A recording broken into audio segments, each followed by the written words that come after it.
Is Donald Trump actually dead? That's the question flooding social media feeds this week. Hashtags like #TrumpDead jumped to the top of trending lists, leaving people confused, concerned, and in some cases convinced. But step back for a second. What actually happened here? In this video, we'll unpack the facts behind these viral claims, what sparked them in the first place, and how reliable the so-called evidence really is. Because the bigger issue isn't just Trump's health, it's how quickly misinformation spreads when we're not asking the right questions. Asterisk, how many times have you scrolled through your feed, seen a wild rumor blow up into what people call breaking news, and then realized nobody actually checked whether it was true? That cycle played out again when talk of Donald Trump's supposed death spread faster than anyone could keep up with. At first, it looked like the kind of offhand chatter you'd expect in a niche corner of the internet memes. Ironic posts, even a few anonymous accounts joking about his absence. But within hours, hashtags shouting that Trump was dead or missing started climbing the trending lists, appearing alongside real headlines about the economy and politics. That overlap is what made the story stick. When a rumor looks as visible as an actual news update, people start treating it as fact before there's proof. Here's the striking part. While the internet was buzzing with claims that Trump had quietly disappeared, established outlets were posting new coverage showing the opposite. The New York Post reported that he was very much alive, and White House reporters circulated updates about his schedule. But on social media, that wasn't enough to slow things down. The contradiction itself seemed to fuel the chaos one world, where Trump was 6 feet under, another where he was walking around in plain sight. And the divide between those worlds only deepened the confusion. Consider the timeline on one morning when the rumors reached a fever pitch. As the #TrumpDead gained momentum, cameras stationed near his residence captured him heading out to golf. The images showed him wearing his signature red hat and a simple polo, an entirely ordinary scene. Yet those photos didn't silence the speculation.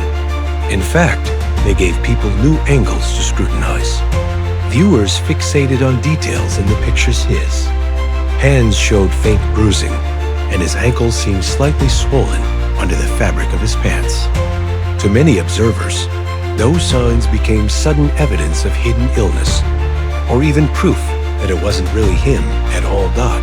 This is where context matters. Minor bruising, particularly on the hands, isn't unusual for people regularly taking aspirin or blood thinners. Doctors point out that such medications make even small bumps more noticeable, and swelling can come from something as common as standing for long periods or walking miles on a golf course. But stripped of that medical perspective, the visuals spread online like puzzle pieces to a theory that Trump was seriously unwell, and the truth was being kept quiet. Critics and commentators added gasoline to the fire. One lawyer and outspoken Trump opponent circulated the claim that he was alive but not well, pulling focus to his physical changes instead of acknowledging clear sightings.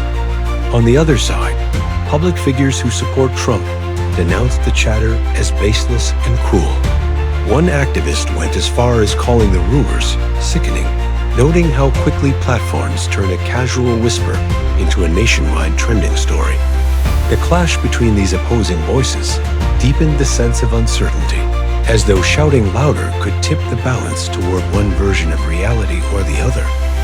Timing also worked against him. On days when Trump kept a low profile, speculation ballooned.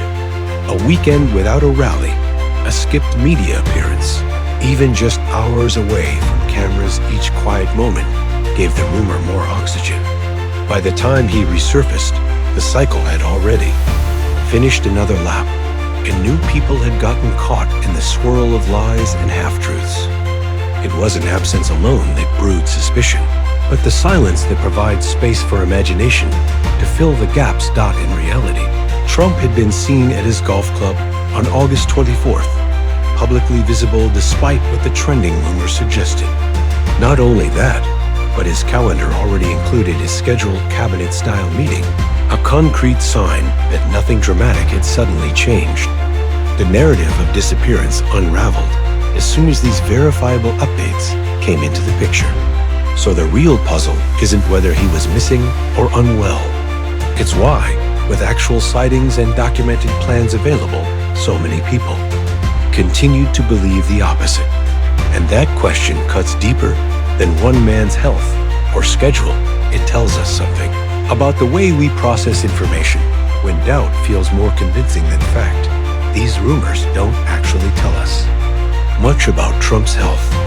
What they reveal is how quickly misinformation flourishes when there's a mix of silence and unanswered questions.